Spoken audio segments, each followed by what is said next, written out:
Nacional de Honduras presenta su programa Jax King, Descubriendo Nuestra Historia, un espacio producido por el Instituto Hondureño de Antropología e Historia.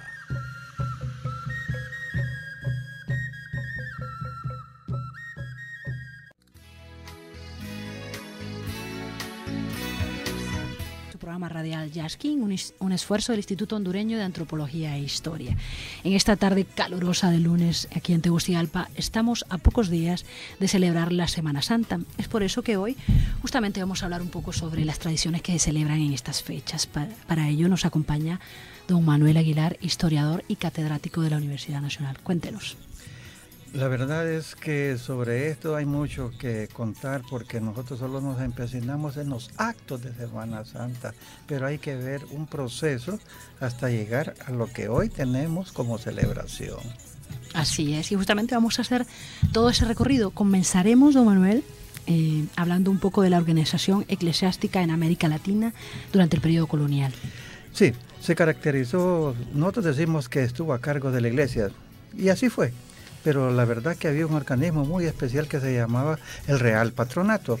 Este se encargaba de todo lo que se refería a lo eclesiástico y desde luego el contacto era la iglesia, que también el patronato tenía relación con las dependencias del Vaticano, ¿verdad? Y el Real Patronato se hace, este organismo era el que se empecinaba en darle a la iglesia, presentar la planilla de la gente que tenía que venir a la América y también la que le otorgó a los reyes Fernando e Isabel el título de los reyes católicos. ¿Y por qué? Porque es un hecho muy trascendental. Son ellos los que hacen que la religión se expanda en las nuevas tierras descubiertas por Colón, aunque a muchos no les gusta. Exacto, aunque a muchos no les gusta la palabra descubrimiento, pero así nos enseñamos y sabemos que ahora hay criterios para designar eso. Ya sea descubrimientos o contactos, es lo mismo, pero la religión católica se expandió con ellos.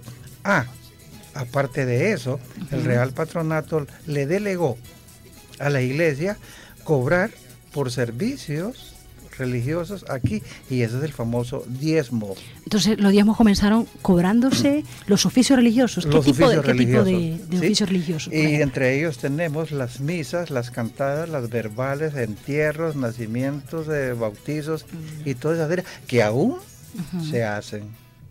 Por designio de la Iglesia Católica, entonces, en el tiempo colonial.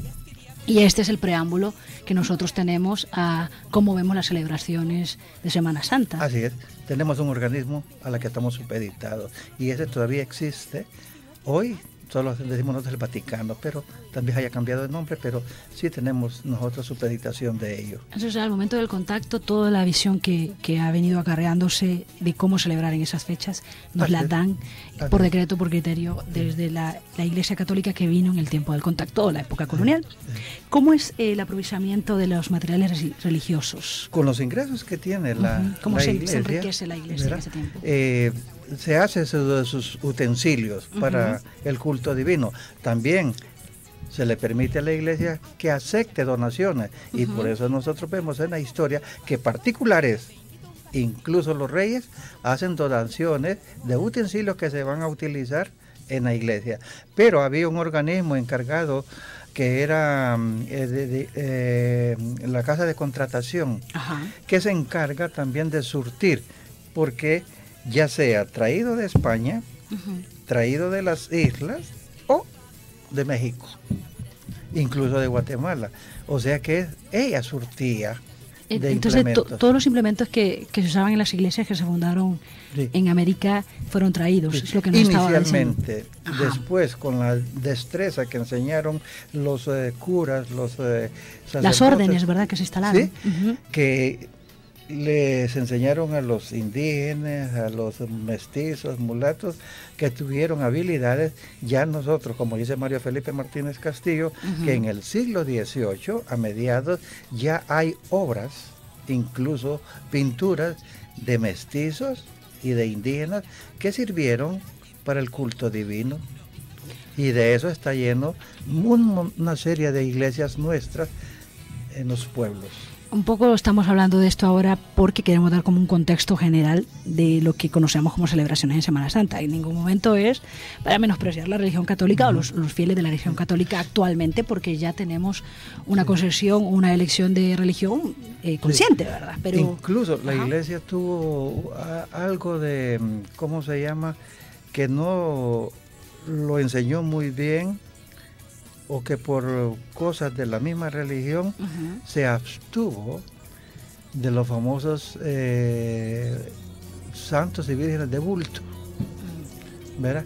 Entonces tuvo cierta mística en eso, pero poco a poco se fue dando, y ya el indio cristianizado pensó de otra manera, por aquello de la hechura y todas esas cosas. Claro. Por eso muchas procesiones, muchas iglesias hacen sus cultos divinos por medio de estampas, por medio de lienzos. De representaciones en pintura o postal. Las esculturas vienen después y por lo general son pequeñas y a cuerpo completo, pero hay algunas, en realidad las de busto, que esas estuvieron casi ocultas para no hacer pensar al indio, que hasta después poco a poco aceptó eso. De hecho, en algunas zonas como de Guatemala, yo algunas veces que he viajado he visto que las representaciones que se hacen también tienen a veces un poco rasgos indígenas también. Eso nos dice un poco que se trajo una doctrina, ellos la adoptaron, ¿verdad?, los indígenas, pero también le dieron su interpretación, y lo podemos ver también en la arquitectura de algunas iglesias y en los santos que ellos elaboran. Veneraron, sí. Así es. Don Manuel, háblanos un poco ahora de los santos y las vírgenes que trajeron los españoles, porque ahora, por ejemplo, yo recuerdo una, la Virgen de la Macarena, que creo que vino del sur de España. Sí, tome en cuenta esto.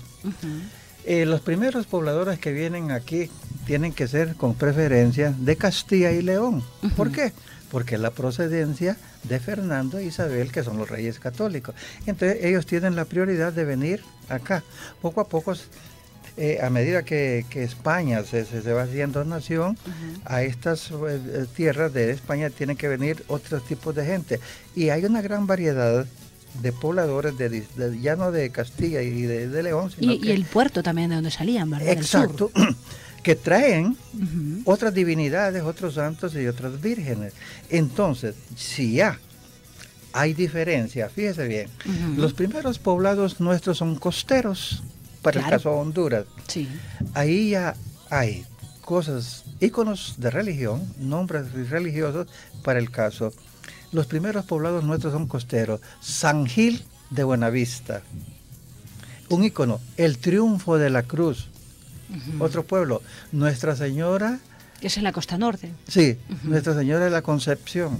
O sea que hay nombres ya de santos en pueblos. También ellos trajeron nombres del lugar de procedencia, para el caso Trujillo. Y ya tenemos ahí que ya vienen ellos con la idea religiosa. Y muy probable lo acompañaron curas doctrineros, que podrían haber traído un santoral. Claro. Después, cuando desaparecen estos poblados que son costeros y se trasladan al interior de nuestro país, aparecen nuevos pueblos, pero ahí se les dan otros nombres y se acepta el nombre indígena. O una mezcla. Una mezcla. Y eso, ¿por qué? Tal vez oposición de los indios, o que no les gustó, o congraciarnos. O una manera de no generar discordia y poder entrar. Claro. Exacto, porque sería incómodo decir, vienen esto y nos quitan nuestras costumbres, entonces poco a poco, porque sí hay... Es un sincretismo. Exacto, y eso es lo que se llama sincretismo. Vemos a San Josep de Cedro. San Josep de Cedro. Sí, y hay un montón de nombres que nosotros mismos hemos perdido más bien el nombre indígena.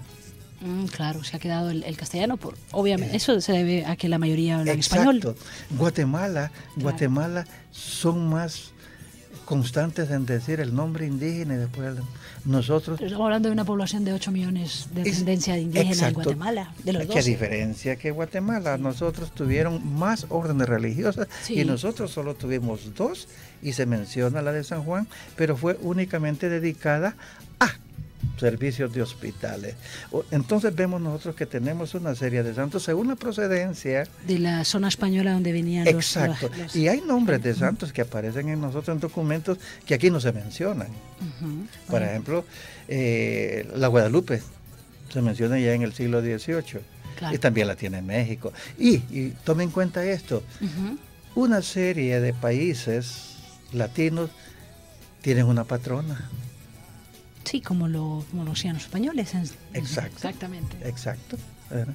Y luego, para avanzar un poco en el tiempo, ellos descienden, ¿verdad?, de la costa hacia el centro y empiezan a fundar más pueblos con nombres de santos y de vírgenes. Y se involucra el tema, por ejemplo, de los centros mineros. Ajá. También, esos a las minas les dan el nombre religioso. ¿Por qué? La consabida idea que dice, mi mina se llama San Antonio de Padua, para decir un caso. Ajá. Entonces yo tengo devoción por ese santo y me puede salir beneficioso. Allá otras minas le pusieron Nuestra Señora de la Concepción. Ajá. Por la devoción puedo salir beneficiado. La Virgen puede ayudarme a sacar más oro, a extraer más oro, valga el término correcto. Pero fíjese que los nombres de minas van desapareciendo después de la independencia. ¿Por qué? Hay migraciones de gente que tal vez no le gusta o que viene con otra idea y le ponen otros nombres. Bueno, es que la independencia también es un sinónimo, tuvo un elemento romántico, que exacto. Era reivindicar lo nacional o lo propio. Exacto. Entonces fueron y poco, por esa línea. Pero se continúan los nombres. Por ejemplo, nosotros tenemos nombres de centros mineros, por ejemplo, solo decimos el Corpus, pero el verdadero nombre fue el Corpus Christi, San Josep de Cedros, y así. Y Santa Lucía es un pueblito minero y mantiene el nombre de la Virgen, ¿verdad? Sí. San Juancito. También. Vamos a entrar de lleno al tema de las celebraciones puntuales que se realizan en Semana Santa, cómo eran hace tiempo y cómo han evolucionado hasta ahora. Mire, estas tuvieron el patrón de la iglesia y era la que dirigía eso. Nadie se podía salir. Estamos hablando del momento de la colonia. Sí, de la colonia. Entonces nadie celebraba cosas particulares. Nadie. Todo era religión. ¿Verdad? Y si se daban celebraciones, aparte de las que eran religiosas, eran las que nosotros consideramos celebraciones reales. ¿Cuáles son estas? El casamiento de un conde con una princesa allá en España. El nacimiento del hijo del rey. Era el bautizo del hijo del rey. Que la princesa se casaba con otro conde, pero allá. Incluso las sucesiones del rey, ya sea por muerte. Y también las batallas en las cuales España ganaba. Esas son las celebraciones que se trasladaban a América. Sí, a la América, ¿verdad? Y las religiosas que ya la iglesia ya las tenía, y en especial la que nosotros consideramos en Semana Santa. Esas son los tipos de celebraciones. Nadie celebraba una cosa particular, como decir hoy el cumpleaños mío, del gremio de la institución Tengamos presente que somos súbditos de España. Después venimos nosotros con las famosas Semanas Santas, las cosas religiosas, que esa era la más grande, porque como su nombre lo indica, dura la semana, pero solo son mencionadas el domingo, el miércoles, el jueves y el domingo. ¿El Viernes Santo o no? También, pero en especial ese. Y, cosa curiosa, siempre hay documentación que se hace mención de la prohibición del consumo de carne. Esas son particularidades. Pero no dice qué tipo de carne, pero la consabida idea es que sea el consumo de carne de roja, lo que nosotros decimos blanca o del pez. Aparte de que las carnes de los animales que nos trajeron los españoles, esas son las que se prohíben en Semana Santa. Así es, sí. Entonces tenemos eso.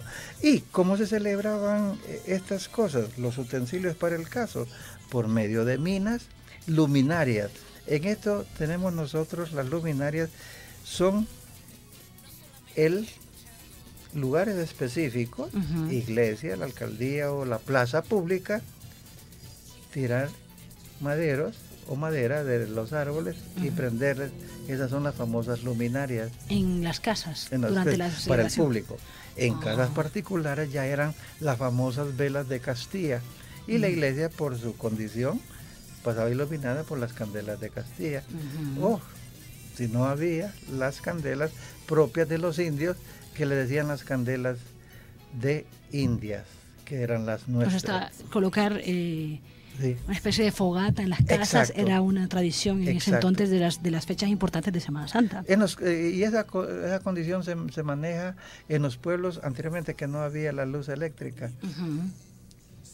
Palos cruzados y encenderlos, y el cuidado que no se regara. Y alrededor, todos los juegos, que también en los velorios, que es una cosa religiosa, también en el periodo colonial hubo velorios que se prohibió los velorios. Hubo tiempo que se prohibieron. Sí, por el abuso que la gente le hacía, que ponía de pretexto un velorio para jugar naipes, en apuestas, bebidas, y terminaba en muertes. Terminaban en peleas. Pero hubo un tiempo que se prohibió, y se prohibió, y se prohibió. ¿Verdad? Entonces esas son las famosas. Y la otra cosa, celebraciones, eran las misas, luminarias, procesiones y la exhibición de pendones o estandartes. Pero se hacían en Semana Santa. Hablemos un poco, Manuel, de cada uno de esos días importantes de Semana Santa. Como usted porque eso estábamos haciendo un contexto de la llegada a la Iglesia Católica a América Latina, luego de las celebraciones reales que podíamos tener, que se importaban desde allá, pero ahora hablemos un poco del siglo XX y de cómo celebramos la Semana Santa. Entonces, de lo que usted recuerda, digamos, hace 20, 30 años atrás, ¿cómo era la celebración del Domingo de Ramos? Si realmente se hacían actos y celebraciones toda la semana. Sí. Y en especial con lo que le hice mención, el domingo, que es la entrada, y la hacen con el burrito en Comayagua, y todas las cositas. Y tenemos nosotros aquí, por ejemplo, dice el Domingo de Ramos, que todavía se celebra. Claro, es el comienzo de la semana. Bendición de las palmas en las iglesias, se da todavía. Pues, dice, y imágenes de bultos colocados en un burrito, en ciertos lugares lo hacen. Y aquí pues alguien personifica, ¿verdad? Y anda la entrada de él, ¿verdad? Dice, se recorrían las calles entre palmas y flores de coyol. Ojo, esa planta siempre ha sido propensa para uso de esas fechas del coyol y palma, ¿verdad? De hecho, hacen dulce, ¿verdad? Sí, sí. Dice, después dice, el lunes era la procesión de San Pedro. ¿Verdad? Entonces el domingo sería lo de las palmas. Sí, la algarabía de que llegó a la ciudad. Y las de Coyol que me decían. Sí, okay. Sí. Y en el tiempo antes sería santos como de bulto sobre burritos. Sobre burritos. Hoy tenemos personas que dramatizan. O líceras, de no haber, ¿verdad? Y habían siempre los que, digamos para el caso, la procesión del silencio se daba el jueves. ¿Verdad? Salía de la Merced, para el caso de Comayagua, a las 8 de la noche, entregaban la procesión San Pedro, Jesús en la cruz y Nuestra Señora en la soledad. ¿Verdad? Atrás seguían los penantes con cruces, cadenas, grilletes de hierro, sujetos en los brazos, piernas y cadera. El viernes, que es el día más de devoción, salía la procesión a las 3:30. ¿Verdad? Estamos hablando de hace cuánto, Manuel. Estamos hablando de 1788. Eso es importante. ¿Cómo se hacía en 1788? Sí, de la tarde, con las imágenes de Jesús en el sepulcro. ¿Ya? Después dice, sobre los hombros de 8 caballeros. Hoy vemos que le damos más amplitud y es más grande, porque el cuerpo es más grande. Para aquel tiempo eran 8 caballeros. Que ahora también se hace, ¿verdad? Se hacen. Que se turnaban en cada una de las 14 estaciones. Las 14 estaciones todavía se hacen, y en aquellos lugares, para el caso como Comayagua, para ese tiempo es pequeño, y el recorrido era por lo menos tal vez 4 cuadras. Para las 14 estaciones. Sí, las 14 estaciones.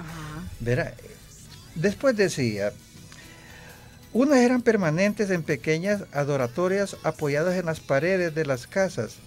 Estas estaciones se acompañaban de las estampas, o sea, la gente lo que tiene, las estampas de Nuestra Señora de los Dolores, la Magdalena y San Juan.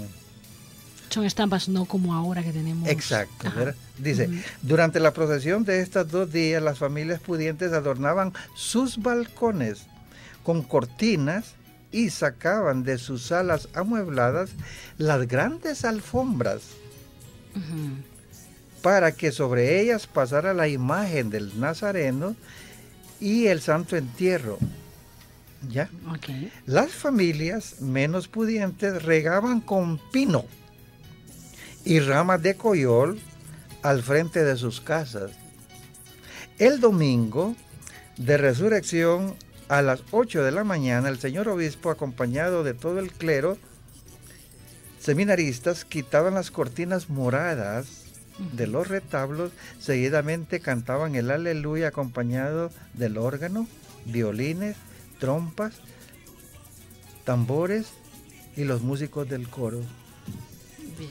Muy diferente ahora. Muy diferente ahora, claro. ¿Verdad? Y si hoy vemos nosotros lo que hacen en Comayagua, dice el acerrín, pero aquí dice las alfombras, pero no son alfombras de acerrín. Y yo en cierta ocasión hice sí, eran las alfombras literalmente el cosas de tela que se sacaban. Usted sabe que hoy se hace así, pero esa es una costumbre que se hizo inicialmente a usanza de Guatemala y de El Salvador, que se instaló en Comayagua a mediados del siglo XX. La tradición de las alfombras de serrín. Sí, hoy en día son grandísimas y todos los lugares de nuestro pueblo las están agarrando. Pero ya se están saliendo de las figuras geométricas, se están dando las figuras geométricas, ya no son figuras propiamente eclesiásticas. Hay una variedad de temas ahora que se tocan dentro de la elaboración de alfombras. En Comayagua pues las tenemos y ya son a nivel mundial, pero en el caso de Tegucigalpa es nuevo, pero hay que ver que en nuestra Tegucigalpa, por el hecho de haber calles peatonales que ya se cerraron... A eso quería ir. ¿Cómo era? Ha cambiado. Hace 30, 40 años, mediados del siglo XX, las calles que se recorrían para el Vía Crucis y cómo se realizaba en Tegucigalpa. Hoy no se usan porque están lo que se llaman las peatonales. Ahora las hacen más distantes. ¿Verdad? Hoy, digamos, son cortos los trayectos, por eso. Y por antes, ejemplo, Romano, ¿cuál era el trayecto? Por ejemplo, yo me acuerdo que salían, por ejemplo, aquí los tengo, por ejemplo, para el caso, el domingo de Pascua, en Tegucigalpa, ¿verdad? Dice, para contemplar esta procesión era preciso levantarse a las 5 de la mañana. Hay quienes esperaban en casa de la amiga y familiares platicando y tomando café. Más tarde llegaban corriendo de la iglesia San Francisco a la Plaza Morazán, que son 2 cuadras, más o menos, ¿verdad? La efigie de un ángel, encontrándose en el camino con otro ángel que con toda prisa había salido de la catedral y que al oído le comunicaba que Cristo ha resucitado. Y ese jueguito. Entonces los trayectos antes eran más largos. ¿Y cuál era porque actualmente lo que tenemos en Tegucigalpa, en el centro, son casas con negocios. Pero ¿qué hacían? Antes no siempre fue así. Antes habían casas de habitación normales, ¿verdad? De familias.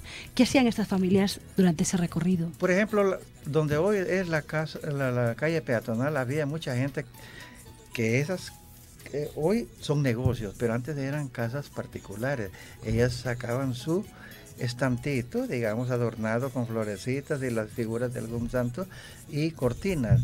Y ahí tal vez era seleccionada como una estación. Okay. Y había su parada religiosa y así. Pero hoy esta casa fue vendida o es alquilada a un negocio. Se perdió ese trayecto. Y esa tradición. Y esa tradición. Esas casas hoy del centro, hoy las familias ya no viven ahí. Algunos han muerto y las han alquilado. Se ha perdido a qué sincronizar y hacer que la procesión fuera más corta. Hoy se hace más larga porque nos hemos privado de un montón de estaciones. Que lo daban las casas particulares. Particulares, hoy son negocios y el centro urbano es comercial. Sí, hoy es mucho más largo. ¿Dónde comienza? En la iglesia San Francisco, creo que comienza el Jueves Santo, ¿verdad? Y había una que salía del Calvario. Ajá. Y siempre el Calvario se ha tomado en cuenta, pero porque ahí salía, y por los hombres de Calvario, me imagino los caballeros venían por ahí, ¿verdad? Por sus estaciones, pasaban por el Parque Central, ¿verdad? Y daban la vuelta por el San Francisco y venían otra vez de regreso a llegar a la catedral. La Merced siempre se mantuvo distante, pero es por la ubicación en que está. Pero las que siempre tuvieron relación era el Calvario, los Dolores no se me toca en esa, sino que a una cuadra, sino que el San Francisco y la catedral. Calvario, el San Francisco y la catedral son las que están involucradas en las las calles, en el Vía Crucis. El Vía Crucis, sí. La Merced no me acuerdo que la hayan tomado así porque por la calle y la ubicación, ¿verdad? Por la forma en que está. Sí, los Dolores pues la vemos muy apartada. Sí, tendrían que meterse, ¿verdad? Y el urbanismo la dejó aislada, que es una de las iglesias, que es la única en Tegucigalpa que no tiene gradas, que es un requisito que tenían las iglesias. Al contrario, baja. Sí, entrarse, ¿verdad? Exacto, que quedó sin grada. Y esa era la condición. Por colocarla en alto. Exacto, ¿verdad? Esa es la tradición que ha cambiado mucho la gente adulta. Y en el Santo Entierro, don Manuel, para las personas que tal vez nos están escuchando y no son católicas, ¿qué santos son los que salen junto con Jesucristo en el Vía Crucis? Ven, el Santo Entierro, el Jueves Santo, el Vía Crucis. ¿Quiénes la acompañan? Sería María Magdalena, creo que es. Sí, la verdad que yo soy poco para los nombres, pero aparecen los que aparecen primero, la Dolorosa y esas, la Madre, San Juan. Y ángeles, creo también. Y los ángeles, ¿verdad? Y entonces por eso es que dicen las carreritas de San Juan, ¿verdad? Porque son los primeros y después sabe que eso está acondicionado a como lo tienen escrito. Las carreritas de San Juan son el domingo de... El domingo, le dicen las carreritas de San Juan. El domingo de Resurrección. Sí, en la mañana. En la mañana. Creo que aún todavía en Tegucigalpa se celebran las carreritas, ¿verdad? Sí lo hacen. ¿verdad? Y la costumbre es de la gente de lo rural que consigue las palmas y hacen sus arreglitos, las crucitas, y las venden. El domingo de Ramos. Sí. Y es ver que el que tiene carro la coloca, el que tiene una casa la coloca, la bendice. Y es un souvenir que es rural. Que nació de una costumbre rural. Sí, y es una planta que no se da aquí, más creo que viene de la parte de Olancho. Que no se da en Tegucigalpa, pero sí, en Honduras. Sí, pero es parte porque la planta esa va, y es en la planta del vino de Coyol, y cuando mencionamos vino de Coyol, aquí solo la tenemos como bebida para Semana Santa en la región de Olancho. Bueno, lo que usted recuerda en su infancia, ahora, ¿qué tradición se daba en Semana Santa que actualmente ya la perdimos? Que usted recuerde. Mire, hoy tenemos nosotros la sopa de pescado, pues siempre ha sido, ¿verdad? Pero yo me acuerdo que se hacían plátanos en miel, ¿verdad? Una serie de comidas así de dulce, de dulces, ¿verdad? Que hoy no se da, ¿verdad? Y mucha gente apetece eso. Se ha perdido la comida. Sí, ¿verdad? Ahora solo hablamos de hacer la sopa de pescado, ¿verdad? Con tal y tal ingrediente, ¿verdad? Que hay que echarle coco, pero ¿sabe usted qué? Ese ingrediente no es nuestro. El coco es de la costa, más exacto, ¿verdad? De las comidas de los garífonas y todas esas cosas, porque tienen ese ingrediente, ¿verdad? Y cosas así, ¿verdad? Entonces se ha cambiado, ¿verdad? Entonces habían cosas de frutas, las ciruelas en miel, el marañón en miel. Yo todavía hago ciruelas en miel. Sí, los salsitones y todos los ayotes, y se han cambiado. Ahora más es viajar, otras comidas, y la tradición esta de las comidas de ese tiempo, ya no. Y en el caso de las alfombras, don Manuel, ¿cómo han cambiado los temas en Comayagua, de Tegucigalpa, que ya es tradición verlas en Jueves y Viernes Santo? ¿Cómo ha cambiado? ¿Cómo nos han entrado otros temas que no tienen que ver con lo religioso en la elaboración de estas? Sí, mira, ahora hay gente especial en eso de dibujos, ¿verdad? Hay que tener en cuenta que las serrín se preparan con añelinas y todas, y esas son traídas, ¿verdad? Entonces, hoy más empecinan en cosas casi geométricas que que quitan un poco de devoción a lo que son las simbologías religiosas. Ojalá que no se le vaya a meter cosas políticas, porque de ahí ya nos arruina lo que es sentimiento católico para meternos tópicos políticos, como nosotros estamos muy metidos en eso, ¿verdad? Uh-huh. Pero yo lo que no critico esto de las figuras de Aserrín, sino que el trabajo que se hace, que dura bastante tiempo, para el tiempo que se le da uso. Ah, lo efímero de la elaboración. Eso es lo que yo no le hallo, ¿verdad? Es cierto que se empecinan, ¿verdad? Se empecinan, hasta ahora hay competencia en casas comerciales en patrocinar. Ojalá que no se haga comercial. Que pierda el espíritu de tradición, sí. Incluso el sentido religioso, sí, de apego a la, sí, fe, por temas que no tienen nada que ver con la fe o el sentimiento. Eso, sí, que se conserve el aspecto religioso. Por ejemplo, la que se hizo en Comayagua, una de las primeras es una palomita, un cordero, que son íconos propios de la religión, ¿verdad? Ojalá que no se vaya alguien a poner una con una estrella solitaria y otra con aserrín rojo, blanco, rojo, porque ahí ya nos arruinó todo. No, es importante la reflexión que hace, porque tanto para los que creen como los que no, debemos respetar, tenemos que tener tolerancia a aquellos que profesan su fe durante la Semana Santa, y a mí me parece mucho mejor que se celebren estas fechas con devoción religiosa que el sentido mercantilista que se le da, por ejemplo, a las vacaciones, a la euforia y otro tipo de actividades que no tienen que ver con la Semana Santa, ¿verdad? Pero obviamente no vamos a tirar una línea de qué debe hacer o no las personas, pero sí que respetemos un poco la tradición. Así es. Okay. Bueno, Manuel, un último mensaje de despedida para todos los que nos escuchan. Bueno, como actos religiosos, pues hay cada quien celebre a su manera, como se le ha enseñado y la manera como la ha adoptado, y todas estas cosas es cosa de devoción. No importa qué religión sea, pero nos hace a nosotros pensar que alguna de las religiones debemos de tener. Así es. Y respetar la de los demás. ¿Verdad? De acuerdo, Manuel, muchas gracias por habernos acompañado. Creo que vamos a una transmisión especial, así que gracias a todas y todos por acompañarnos este lunes. Nos vemos el lunes después de Semana Santa. Buenas tardes.